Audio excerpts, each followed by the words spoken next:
چاہے وہ افغان افروز کی ہو یا جمال پیرزادہ کی۔ افغان نفرت اور حقارت سے بول رہا تھا۔ مائدہ کا دل وہیں بند ہو گیا جہاں اس نے اپنی اس کا ذکر سنا تھا۔ آج کی رات بھی وہ اسی کا غم منا رہا تھا۔ اس کے سامنے بیٹھی سجی سنوری دلہن اپنی بنی مائدہ نظر ہی نہیں آ رہی تھی۔ مائدہ کا دل جیسے کسی نے مٹھی میں لے کر مسل دیا۔ بے شک اس کی شادی کافی عجیب حالات میں ہوئی تھی، لیکن اس سٹیج پر آ کر تو اس کے دل کے ارمان بھی وہی ہو گئے تھے جو عام لڑکیوں کے ہوتے تھے، اور اس کی آمد سے پہلے وہ انہی ارمانوں اور خوابوں کی محفل سجائے بیٹھی تھی۔ لیکن اب آپ کی طبیعت اس وقت ٹھیک نہیں ہے، آپ آرام کریں، میں چینج کر کے آتی ہوں۔ مائدہ اپنا دوپٹہ اور لہنگا سنبھالتی ہوئی بیڈ سے اتری تھی۔ کچھ نہیں ہوا میری طبیعت کو، میری طبیعت روز ہی ایسی ہوتی ہے۔ افغان نے اس کی کلائی پکڑ کر اسے روک لیا۔ مطلب آپ روز ڈرنک کرتے ہیں؟ مائدہ نے پریشانی سے بے ساختہ پوچھا۔ روز نہیں، جس دن اسے دیکھتا ہوں۔ وہ استہزائیہ ہنسا۔ تو آج کہاں دیکھ لیا اسے؟ حیرت تھی مائدہ سوال پر سوال کر رہی تھی۔ تمہارے اس روپ میں، اس کمرے میں، اس بیڈ پر، ہر جگہ وہیں تو نظر آ رہی ہے۔ دھوکے باز، جھوٹی اور مکار عورت۔ دل چاہ رہا ہے اس بیڈ اور کمرے کو سمیت تمہیں بھی آگ لگا دوں۔ تم سر تا پیر وہی تو ہو۔ افغان افروز نے اسے بالوں سے دبوچ لیا تھا اور مائدہ اپنے لبوں سے ابھرنے والی ہلکی سی آواز بھی دبا گئی تھی۔ اگر آپ کے سینے میں جلنے والی آگ اسی طرح بجھتی ہے تو بجھا لیں، مجھے ماریں، ٹھنڈا کریں اپنے آپ کو۔ مائدہ نے اسے کھلی چھوٹ دی تھی اور افغان افروز نے اس چھوٹ کا بھرپور فائدہ اٹھایا تھا۔ اسے اپنی درندگی اور وحشت کا نشانہ بنا کر وہ زیادہ تو نہیں لیکن چند لمحوں کے لیے پرسکون ہو گیا تھا۔ السلام علیکم دادی بھی۔ مائدہ فجر کی نماز پڑھنے کے بعد سیدھی ان کے کمرے میں آئی تھی۔ وعلیکم السلام، جیتی رہو، سہاگن رہو، اتنی جلدی کیوں اٹھ گئی؟ وہ اس کے سر پر ہاتھ پھیر کر ماتھے پر بوسہ دیتے ہوئے بولی تھی۔ نماز کے لیے اٹھی ہوں، مجھے پتا تھا آپ کی نماز اکثر قضا ہو جاتی ہے، اس لیے سوچا آپ کو بھی وضو کروا دوں۔ مائدہ کا لہجہ پرسکون تھا۔ بے شک افغان افروز نے رات بھر اسے اذیت دینے کی میں کوئی کسر نہیں چھوڑی تھی، لیکن پھر بھی آج زندگی کی نئی صبح کا آغاز کرتے ہوئے وہ مطمئن تھی، وہ آزادی کی سانس لے رہی تھی، وہ عزت سے سر اٹھا کر چل رہی تھی۔ آج اس پر کسی نے حق جتایا تھا، وہ کوئی غیر نہیں، اس کا محرم تھا، اس کا اپنا شوہر۔ عشاء میرا ناشتہ۔ افغان آفس جانے کے لیے تیار ہو کر نیچے آ چکا تھا اور عشاء کو آوازیں دے رہا تھا، مگر ہمیشہ کی طرح وہ سن ہی نہیں رہی تھی، اسی لیے خود کچن میں جھانکا، لیکن وہاں موجود ہستی کو دیکھ کر اس کے الفاظ جامد ہو گئے تھے۔ آپ بیٹھے، میں ناشتہ لگا رہی ہوں۔ وہ پراٹھے بنانے کے بعد سلائس سیک رہی تھی۔ ٹوسٹر بند کر کے افغان کی سمت پلٹی۔ عشاء کہاں ہے؟ افغان نے بات بدلی تھی۔ دادی کو لینے گئی ہے، وہ بھی ہمارے ساتھ ہی ناشتہ کریں گی۔ مائدہ نے ٹرے اٹھا کر باہر جانے کے لیے آگے بڑھی، لیکن دروازے میں افغان کو کھڑا دیکھ کر ٹھہر گئی۔ راستہ دے پلیز، مائدہ نے اسے مخاطب کیا تو وہ یکدم چونک کر سامنے سے ہٹ گیا۔ اتنے میں عشاء بھی دادی بھی کی ویل چیئر دھکیلتی ہوئی ڈائننگ روم میں لے آئی۔ گڈ مارننگ، افغان نے آہستگی سے کہا۔ خوش رہو بیٹا، دادی بھی جواباً خوش دلی سے بولی تھی۔ اتنے تیار شہر ہو کر کہاں جا رہے ہو؟ دادی بھی نے سنکس اختیار دیکھ کر فوراً پوچھا تھا۔ آفس، اس کا متسع جواب وصول ہوا۔ آفس؟ کیا آج بھی آفس جانا ضروری ہے؟ وہ حیران ہوئی تھی۔ کیوں، آج کیا ہوا ہے؟ افغان افروز نے یوں حیرانی ظاہر کی کہ دادی بھی چاہتے ہوئے بھی کچھ نہ کہہ سکی۔ یہ چائے لے لیں دادی بھی۔ مائدہ نے ان لوگوں کی خاموشی ختم کرنے کے لیے دادی بھی کو مخاطب کیا۔ انہوں نے محض ہوں پر اکتفا کیا اور تھوڑی دیر بعد افغان ناشتہ ختم کرتے ہی اٹھ کر چلا گیا۔ دادی بھی نے اسے گاڑی تک پیچھے بھیجا تھا، لیکن وہ گاڑی نکال کر لے گیا۔ مائدہ، جی دادی، ادھر آؤ، میری بات سنو۔ انہوں نے اسے اپنے قریب بلایا تھا۔ رات کو افغان نے تمہیں کچھ کہا تو نہیں؟ وہ اسے کھوج رہی تھی۔ کہا ہے، کہتے ہیں مجھے افغان سے مت کہا کرو، کیونکہ وہ بھی افغان ہی کہتی تھی، مائدہ نے مسکراتے ہوئے کہا۔ وہ بھی؟ دادی بھی الجھی۔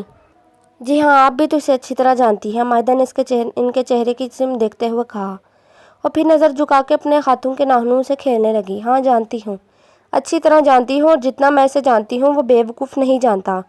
اگر جان لیتا تو اسے اپنی زندگی میں روک لگا کے نہ پھر رہا ہوتا۔ منحوس کمبخت خود تو چلی گئی، لیکن اپنے پیچھے اس کے لیے روک چھوڑ گئی۔ دادی بھی کا خون کھول رہا تھا۔ 4 سال ہو گئے تھے، لیکن افغان افروز 4 سالوں میں ذرا بھی آگے نہیں بڑھا تھا، وہیں پہ کھڑا آج تک اس کا غم منا رہا تھا جہاں وہ اسے چھوڑ کر گئی تھی۔ کیا اس روگ کا کوئی علاج نہیں ہے دادی بھی؟ مائدہ نے دھیمی لہجے میں کہا تھا۔ ہے نا علاج، اس دنیا میں ایسی کوئی چیز نہیں جس کا حل نہ ہو، جس کا علاج نہ ہو۔ وہ ذرا سا مسکرائیں۔ کیا؟ تم اس کا علاج ہو، تم ہو، صرف تمہیں حوصلے، صبر اور برداشت سے کام لیتے ہوئے اسے اس عورت کے سحر سے نکالنا ہے، اسے اپنی طرف مائل کرنا ہے، ایک ایسی بیوی بن کے رہنا ہے جسے وہ چاہتا ہے لیکن وہ نہیں بن سکی، اس لیے اب تمہیں اس کی خواہش پوری کرنی ہے۔ اور مجھے پتا ہے کہ تم اچھی بیویوں والے سارے گن رکھتی ہو۔ دادی بھی نے اسے تسلی دی تھی، لیکن دادی بھی وہ کہہ رہے تھے کہ وہ بہت زیادہ خوبصورت تھی، میں تو اس کے مقابلے میں کچھ بھی نہیں ہوں۔ ارے پاگل، خوبصورتی تو لیلا بھی نہیں تھی، پھر بھی کیسے مجنوں بن کر رہ گیا؟ تمہیں کس نے کہا کہ تم خوبصورت نہیں ہو؟ جتنی پیاری اور پرکشش تم ہو اتنی تو وہ بھی نہیں لگتی تھی۔ انہوں نے اس کا ہاتھ اپنے ہاتھوں سے تھپکتے ہوئے کہا اور اس کی ہمت بندھائی تھی۔ پھر 2 ماہ اس کے صبر برداشت میں ہی گزر گئے۔ افغان افروز نے صفاقی اور سرد مہری کی ہر حد پار کر ڈالی۔ وہ ہر کام کرتا تھا جس سے مائدہ کو تکلیف ہوتی، لیکن وہ پھر بھی برداشت کر جاتی تھی، سب سہ جاتی تھی۔ لیکن آج افغان افروز کا بدلا ہوا رویہ اسے حیران کر گیا تھا۔ جب میرج ہال کے سامنے اس نے گاڑی کو بریک لگائی تو مائدہ نے ٹھٹک کر افغان کو دیکھا، مگر وہ اس کی طرف دیکھے بغیر گاڑی سے اتر گیا تھا۔ مجبوراً اسے سر جھٹک کر مائدہ کو بھی اترنا پڑا۔ وہ پچھلی سیٹ سے گفٹ اٹھا کر گاڑی لاک کرتا ایک طرف آ کھڑا ہوا تھا۔ مائدہ اپنے چکراتے دماغ کو سنبھالتی ہوئی بمشکل اس کے قریب آئی تھی۔ افغان، اس نے آگے بڑھتے ہوئے افغان کو ساختہ پکارا تھا اور اس کے قدم تھم گئے تھے۔ مجھے چکر آ رہے ہیں۔ اس نے ہاتھ میں پکڑے ٹیشو سے اپنی پیشانی پر آیا پسینہ پونچھا۔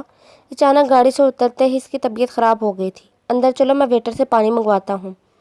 افغان پارکنگ ایریا میں نصب روشنیوں میں اس کے چہرے کی حالت توڑ کر چکا تھا، اسی لیے کچھ سخت کہنے سے پرہیز کیا۔ لیکن افغان، میرا پورا جسم کانپ رہا ہے۔ مائدہ تو جیسے جان ہی نکلی جا رہی تھی، اور اوپر سے اس نے ہیل بھی پہن رکھی تھی جس کی وجہ سے چلنا بھی دشوار ہو رہا تھا۔ افغان نے بے اختیار آگے بڑھ کر اس کے بازو تھام لیے تھے۔ مائدہ، تم ٹھیک تو ہو؟ کیا ہوا ہے تمہیں؟ افغان پریشان ہونے لگا۔ مجھے پانی پلا دیں پلیز۔ مائدہ پوری کی پوری اس کے سہارے پر کھڑی تھی، یوں جیسے بے جان ہو چکی ہو۔ چلو اندر۔ افغان اسے سہارا دیے اندر کی طرف بڑھا تھا۔ حسام انہیں دور سے ہی آتا دیکھ کر لپک کر پاس آیا۔